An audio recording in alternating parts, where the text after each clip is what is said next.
All right, give me an update on how this has been progressing. I'm sure you guys haven't stopped investigating this. No, we haven't. And there are a couple of things that we're looking at. You know, we're obviously still going over the public records. We're also looking at what can be gleaned from them. And I think you alluded to one of the more interesting things earlier, which is that President Biden basically admitted that something was off in that he pardoned by category. And we don't think you can do that. When the president pardons, it's a non-delegable power, and he needs to specify who he's pardoning.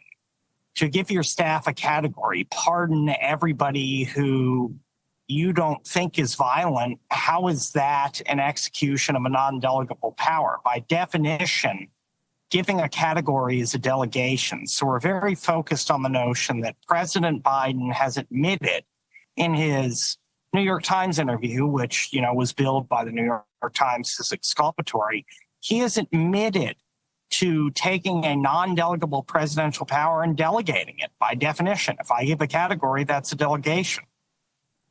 All right, so I guess I'll do my best impersonation of an MSNBC anchor. I can't believe I'm doing this because I rarely ever do. But how would this be different from President Trump saying, all right, I want you to pardon every J6er?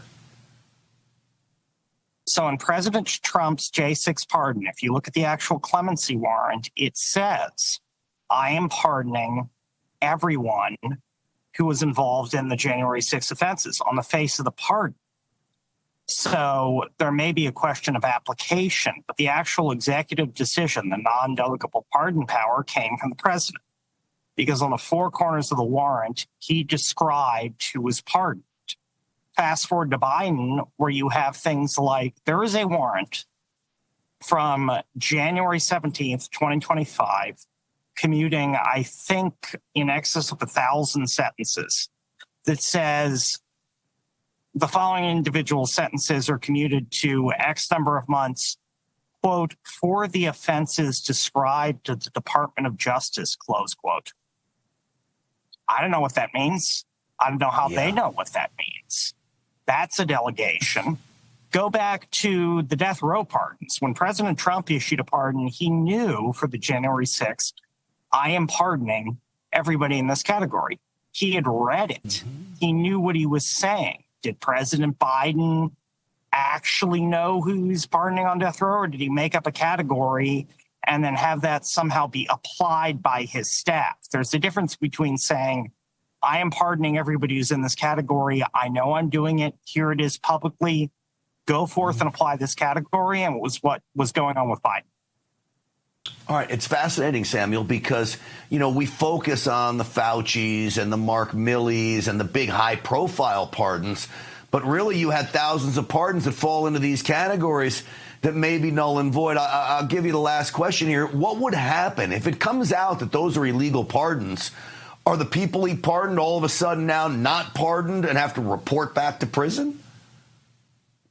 I mean, yeah, some of them may still be in prison because they're serving sentences that was commuted to a term that may not have expired. And I think the easiest outcome would be for one of those individuals, just hold them, make them sue out a habeas petition and say, no, I was pardoned, and have them prove you were actually pardoned in a pardon that literally says, quote, for the offenses described to the Department of Justice, end quote. I don't know how the president had any idea what he was doing. Yeah, what a mess. And you uncovered it. And it's a mess the Biden administration created. And now Republicans are going to have to try to unwind this whole thing to see what's legit and what's not. And sadly, with the Biden administration, most everything seems to be not legit. Everything they did just seemed to be half-assed.